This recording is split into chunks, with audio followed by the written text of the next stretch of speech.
Hello everyone, ಎಲ್ಲರಿಗೂ ನಮಸ್ಕಾರ. ಎಲ್ಲರೂ ಹೇಗಿದ್ದೀರಾ? ಎಲ್ಲರೂ ಚೆನ್ನಾಗಿದ್ದೀರಾ ಅಂತ ಭಾವಿಸ್ತಾ ಇವತ್ತಿನ ಈ ವಿಡಿಯೋನ ಸ್ಟಾರ್ಟ್ ಮಾಡ್ತಾ ಇದ್ದೀನಿ. ಇವತ್ತಿನ ಈ ವಿಡಿಯೋ ಏನಾದರೂ ನಿಮಗೆ ಒಂದು ಸ್ವಲ್ಪನಾದರೂ ಇಷ್ಟ ಆಗಿದ್ರೆ ಪ್ಲೀಸ್ ಒಂದು ಲೈಕ್ ಮಾಡ್ತೀರಾ? ಸಂಡೇ ಬೆಳಗ್ಗೆ ಟಿಫನ್ಗೆ ಅಂತಂದ್ಬಿಟ್ಟು ಅಕ್ಕಿ ರೊಟ್ಟಿ ಮತ್ತು ಕಡಲೆ ಬೀಜ ಚಟ್ನಿಯನ್ನು ಮಾಡಿದ್ದೆ. ಇನ್ನು ಟಿಫನ್ ತಿಂದು ರೋಟಿನ್ ಕೆಲಸಗಳಿರುತ್ತಲ್ವ, ಪಾತ್ರೆ ವಾಶ್ ಮಾಡೋದು ಅದೆಲ್ಲ ವಾಶ್ ಮಾಡಿದಾದ್ಮೇಲೆ ಹಾಗೆ ಒಂದು ಸ್ವಲ್ಪ ಹೊತ್ತು ರೆಸ್ಟ್ ಮಾಡಿದೆ. ಆಮೇಲೆ ಒಂದು 12:45 ಗಂಟೆ ಹಂಗೆ ಟಾಯ್ಲೆಟ್ ಕ್ಲೀನ್ ಮಾಡೋದಕ್ಕೆ ಸ್ಟಾರ್ಟ್ ಮಾಡಿಕೊಂಡೆ. ಇವಾಗ ಟಾಯ್ಲೆಟ್ ಎಲ್ಲ ಕ್ಲೀನ್ ಮಾಡಿದ್ದಾಯಿತು. ಇನ್ನಿವಾಗ ಓಡೋನಿಲ್ ಪಾಕೆಟನ್ನು ಟಾಯ್ಲೆಟ್ ಒಳಗಡೆ ಇಡೋಣ ಅಂತಂದ್ಬಿಟ್ಟು ಇಲ್ಲಿ ವಾಶ್ ಬೇಷನ್ ಏರಿಯಾ ಇದೆ ಅಲ್ವಾ, ಇಲ್ಲಿ ಕೆಳಗಡೆ ನೋಡ್ತಾ ಇರ್ಬೋದು. ಇದು ಕ್ಲೀನಿಂಗ್ಗೆ ಸಂಬಂಧಪಟ್ಟಿರುವಂತಹ ಎಲ್ಲ ಐಟಮ್ಸು, ಸರ್ಪು, ಸೋಪ್ಸು, ಶಾಂಪ್ಸು, ಈ ಥರ ಓಡೋನಿಲ್ ಪಾಕೆಟ್ಸು, ಆಮೇಲೆ ಕೊಲಿನು, ಈ ರೀತಿ ಎಲ್ಲ ಐಟಮ್ಸನ್ನು ಅಲ್ಲಿ ವಾಶ್ ಬೇಷನ್ ಏರಿಯಾ ಇದೆ ಅಲ್ವಾ, ಅಲ್ಲಿ ಕೆಳಗಡೆ ಬಾಕ್ಸಲ್ಲಿ ಇಟ್ಟಿರ್ತೀನಿ. ಈ ಒಂದು ಓಡೋನಿಲ್ ಪಾಕೆಟನ್ನು ಕಟ್ ಮಾಡಿ ಟಾಯ್ಲೆಟಲ್ಲಿ ಇಟ್ಟಿದ್ದಾದಮೇಲೆ ಏನಿಲ್ಲ ಅಂತಂದ್ರೂ ಒಂದು 2 ಮಂತ್ಸ್ವರೆಗೂ ಇದು ಹಾಗೇನೆ ಇರುತ್ತೆ. 2 ಮಂತ್ಸ್ಗೊಂದ್ಸಲ ನಾನು ಹೊಸ ಪಾಕೆಟನ್ನು ಇಡ್ತೀನಿ.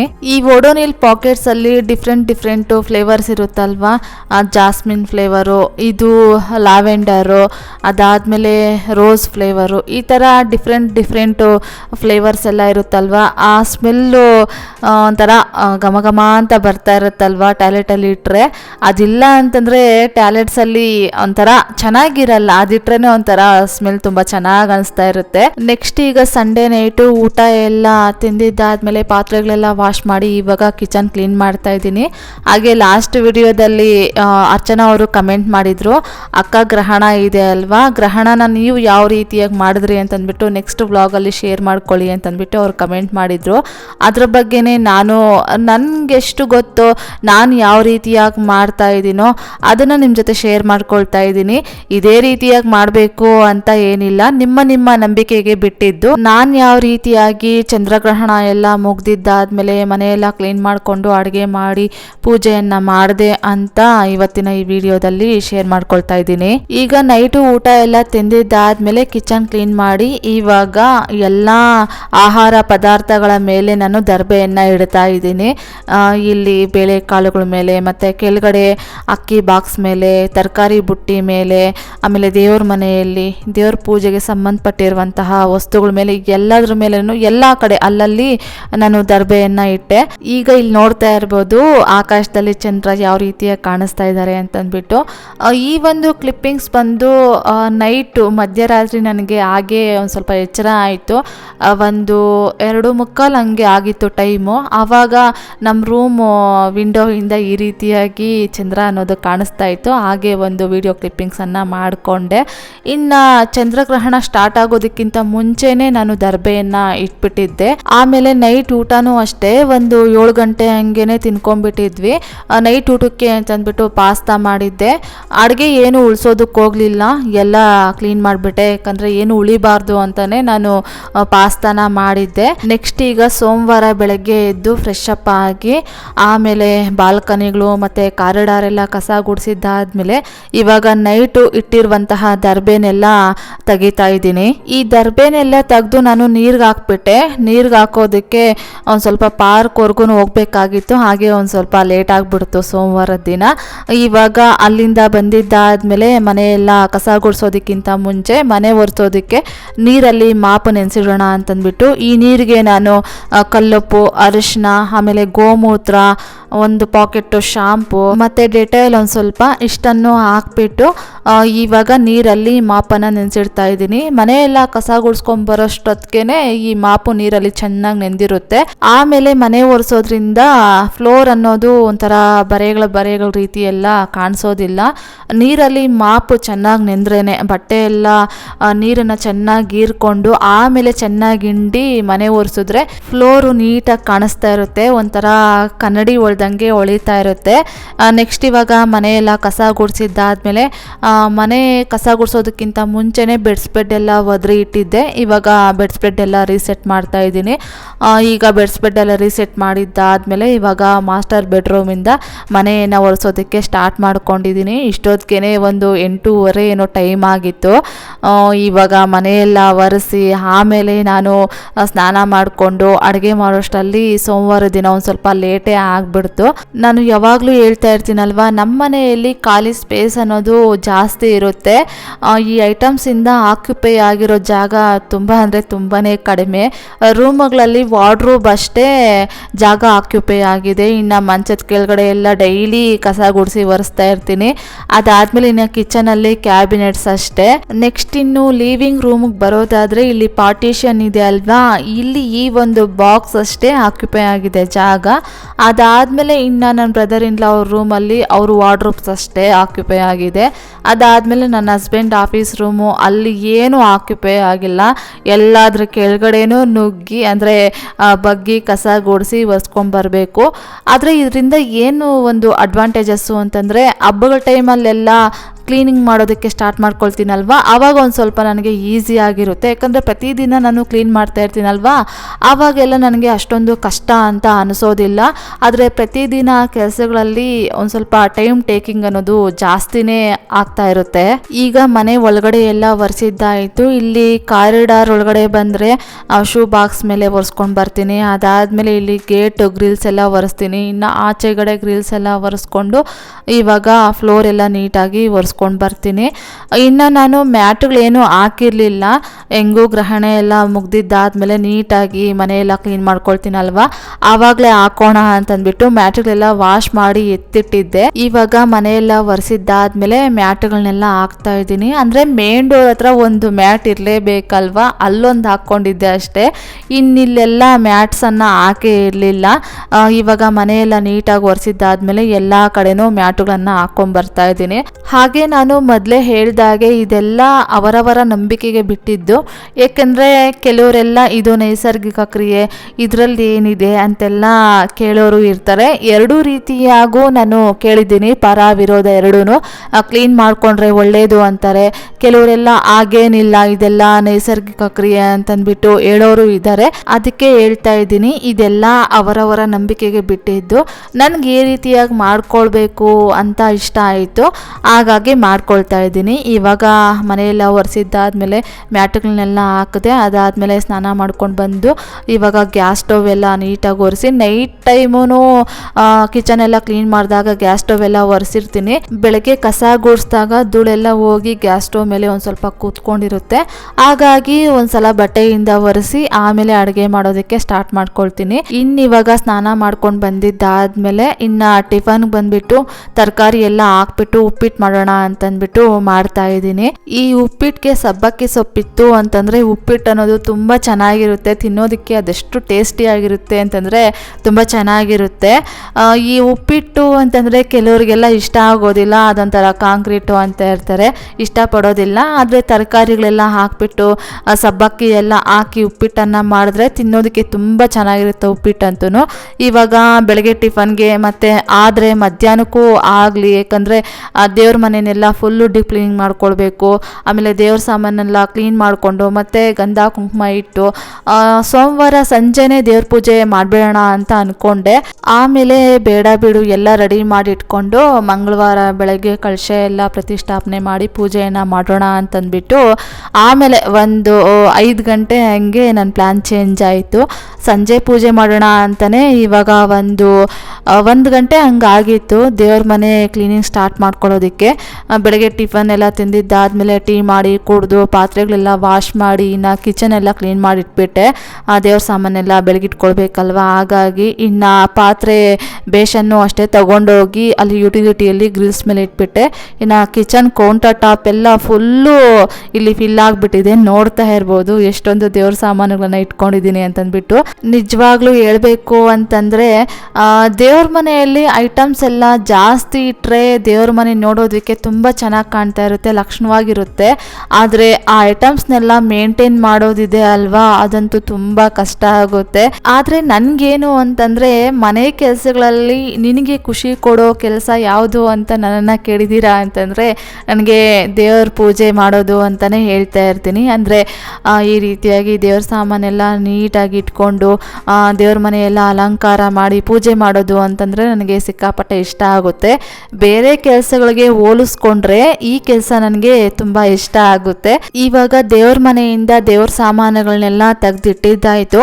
ತೆಗೆದು ಇಟ್ಟಿದ್ದಾದ್ಮೇಲೆ ಆಮೇಲೆ ಈ ದೇವ್ರ ಸಾಮಾನುಗಳಲ್ಲಿ ಅಂದರೆ ದೀಪಗಳಲ್ಲಿ ಎಣ್ಣೆ ಇರುತ್ತಲ್ವ, ಆ ಬತ್ತಿನೆಲ್ಲ ತೆಗೆದು ಒಂದು ಟಿಶ್ಯೂ ಪೇಪರಿಂದ ಆ ಎಣ್ಣೆ ಎಲ್ಲ ನೀಟಾಗಿ ದೀಪಗಳಲ್ಲಿ ಕ್ಲೀನ್ ಮಾಡಿ, ಅದಾದಮೇಲೆ ಈ ಥರ ಕಳಶಗಳಲ್ಲಿ ನೀರೆಲ್ಲ ತಗೊಂಬಂದು ಗಿಡಗಳಿಗೆ ಹಾಕಿ, ಆಮೇಲೆ ಎಲ್ಲ ದೇವ್ರ ಸಾಮಾನುಗಳಿಗೂ ಗಂಧ ಕುಂಕುಮ ಇಟ್ಟಿರ್ತೀನಲ್ವಾ, ಆ ಒಂದು ಗಂಧ ಕುಂಕುಮನ ಬರೀ ನೀರಿಂದ ಒಂದ್ಸಲ ತೊಳೆದು ಇನ್ನು ದೇವ್ರ ಸಾಮಾನುಗಳನ್ನು ವಾಶ್ ಮಾಡೋದಕ್ಕೆ ಸ್ಟಾರ್ಟ್ ಮಾಡ್ಕೊಳ್ಳೋಕ್ಕೇನೆ ಒಂದು ಹಾಫ್ ಅನ್ ಅವರ್ ಟೈಮ್ ಆಗುತ್ತೆ. ಇಲ್ಲಿ ಇವಾಗ ನೋಡ್ತಾ ಇರ್ಬೋದು ಕಿಚನ್ ಕೌಂಟರ್ ಟಾಪ್ ಫುಲ್ಲು ನಾನು ದೇವ್ರ ಸಾಮಾನುಗಳನ್ನ ಆಗಲೇ ಇಟ್ಟಿದ್ದೆ. ಇವಾಗ ಈ ಒಂದು ದೇವ್ರ ಸಾಮಾನುಗಳಲ್ಲಿ ಎಲ್ಲ ನೀಟಾಗಿ ಕ್ಲೀನ್ ಮಾಡಿ ವಾಶ್ ಮಾಡೋದಕ್ಕೆ ಇಟ್ಕೊಂಡಿದ್ದೀನಿ. ಅಂದರೆ ಇವಾಗ ಮೊದಲಿಗೆ ತಾಮ್ರ ಕಂಚಿ ದೇವ್ರ ಸಾಮಾನುಗಳನ್ನೆಲ್ಲ ವಾಶ್ ಮಾಡಿ ಇಟ್ಬಿಡ್ತೀನಿ. ಅದಾದಮೇಲೆ ಲಾಸ್ಟಿಗೆ ನಾನು ಬೆಳ್ಳಿ ಐಟಮ್ಸನ್ನು ವಾಶ್ ಮಾಡಿ ಇಡ್ತೀನಿ. ಇನ್ನು ಯಾವಾಗಲೂ ಕೇಳ್ತಾನೆ ಇರ್ತೀರಾ ನೀವು ಕಂಚಿ ಮತ್ತು ತಾಮ್ರ ದೇವ್ರ ಸಾಮಾನುಗಳನ್ನು ಯಾವುದರಿಂದ ಕ್ಲೀನ್ ಮಾಡ್ತೀರಾ ಅಂತಂದ್ಬಿಟ್ಟು. ನಾನು ಕಂಚಿ ಮತ್ತು ತಾಮ್ರ ದೇವ್ರ ಸಾಮಾನುಗಳನ್ನು ಮೊದಲಿಗೆ ಹುಣಸೆ ಹಣ್ಣು ಮತ್ತು ಕಲ್ಲುಪ್ಪಿನಿಂದ ಉಜ್ಜಿ ತೊಳಿತೀನಿ. ಅದಾದಮೇಲೆ ಸಬೀನ ಪೌಡ್ರಿಂದ ಉಜ್ಜಿ ತೊಳಿತೀನಿ. ಅದಾದಮೇಲೆ ಕೊನೆಯದಾಗಿ ಈ ರಾಗಿ ಹಸಿಟ್ಟಿರುತ್ತಲ್ವ ಅದರಿಂದ ಉಜ್ಜಿ ತೊಳಿತೀನಿ. ಇನ್ನು ಬೆಳ್ಳಿ ದೇವ್ರ ಸಾಮಾನುಗಳನ್ನು ಕೋಲ್ಗೇಟ್ ಪೌಡ್ರು ಮತ್ತು ಸಬೀನ ಪುಡಿ ಇವೆರಡು ಮಿಕ್ಸ್ ಮಾಡಿ ಉಜ್ಜಿ ತೊಳಿತೀನಿ.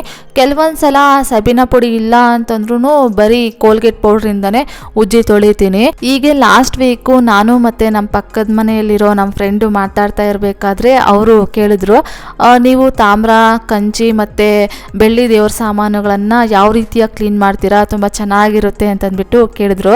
ನಾನು ಇದ್ಕೊಂಡು ಮೊದಲಿಗೆ ಹೇಳಿಬಿಟ್ಟೆ, ಇಲ್ಲ ಬಿಡಿ ನಿಮ್ಮ ಕೈಲಿ ಆಗೋದಿಲ್ಲ, ಅಷ್ಟೊಂದು ಟೈಮ್ ಸ್ಪೆಂಡ್ ಮಾಡೋದಕ್ಕೆ ನಿಮಗೆ ಟೈಮ್ ಇರೋದಿಲ್ವಲ್ಲ ಅಂತಂದ್ಬಿಟ್ಟು ಹೇಳಿದೆ. ಏಕೆಂದರೆ ಅವರು ಸಾಫ್ಟ್ವೇರ್ ಇಂಜಿನಿಯರು, ಅವ್ರಿಗೆ ಅಷ್ಟೊಂದು ಟೈಮ್ ಇರೋದಿಲ್ಲ ಪಾಪ.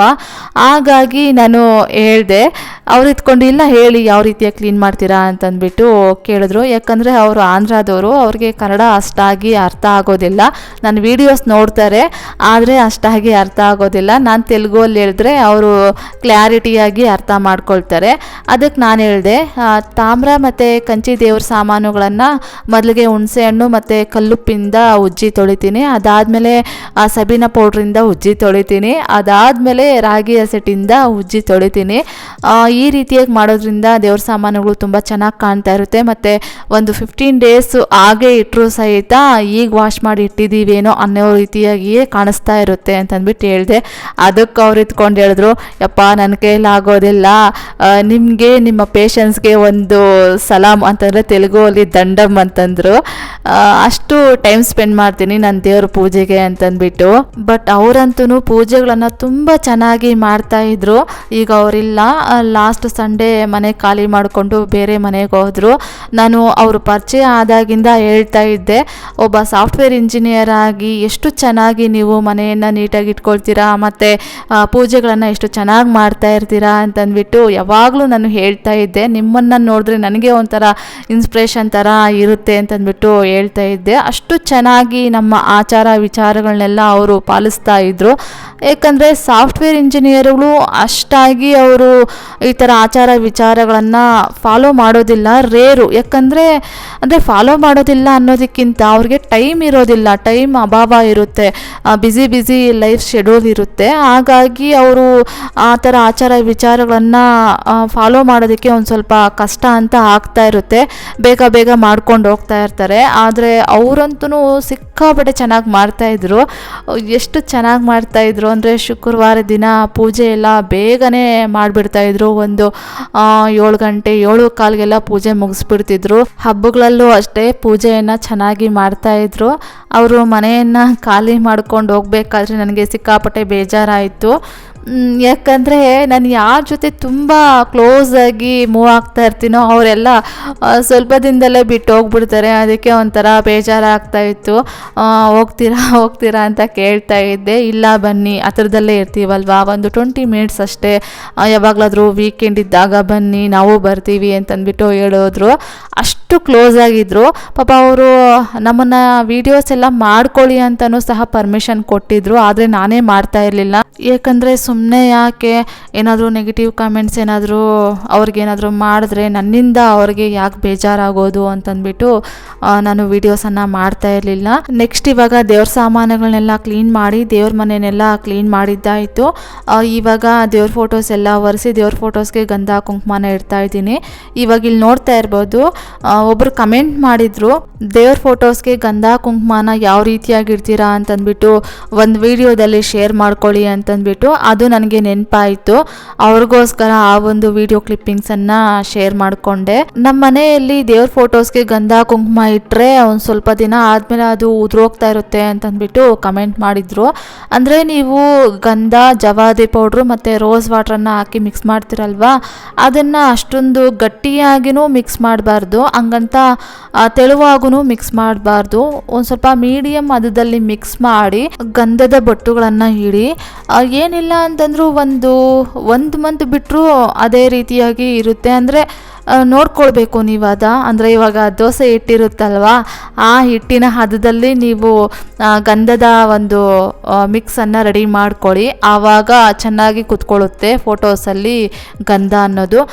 ಇನ್ನು ಕುಂಕುಮ ಯಾವ ರೀತಿಯಾಗಿ ಇಡೋದು ಅಂತಂದರೆ ಕೈಯನ್ನು ಒಂದು ಸ್ವಲ್ಪ ಒದ್ದೆ ಮಾಡ್ಕೊಳ್ಳಿ, ಆಮೇಲೆ ಬಟ್ಟೆಯಿಂದ ಒರೆಸ್ಕೊಂಬಿಡಿ. ಅದೊಂದು ಸ್ವಲ್ಪ ಒದ್ದೆ ಕೈ ಇರುತ್ತಲ್ವ, ಅಂದರೆ ಒದ್ದೆ ಕೈ ಅಂತಲೂ ಅಲ್ಲ, ಒಂದು ಸ್ವಲ್ಪ ಅದು ಕೈ ಡ್ರೈ ಆಗಿದೆ ಅಂತಲೂ ಅಲ್ಲ, ಒಂದು ಸ್ವಲ್ಪ ತೇವ ಇರುತ್ತೆ ಕೈಯಲ್ಲಿ. ಆದ್ದರಿಂದ ನಾವು ಕುಂಕುಮನ ಇಟ್ಕೊಂಡಿದ್ದೀವಿ ಅಂತಂದರೆ ಕುಂಕುಮ ಚೆನ್ನಾಗಿ ಬೆರಳಲ್ಲಿ ಇಟ್ಕೊಳ್ಳೋದಕ್ಕೆ ಚೆನ್ನಾಗಿರುತ್ತೆ.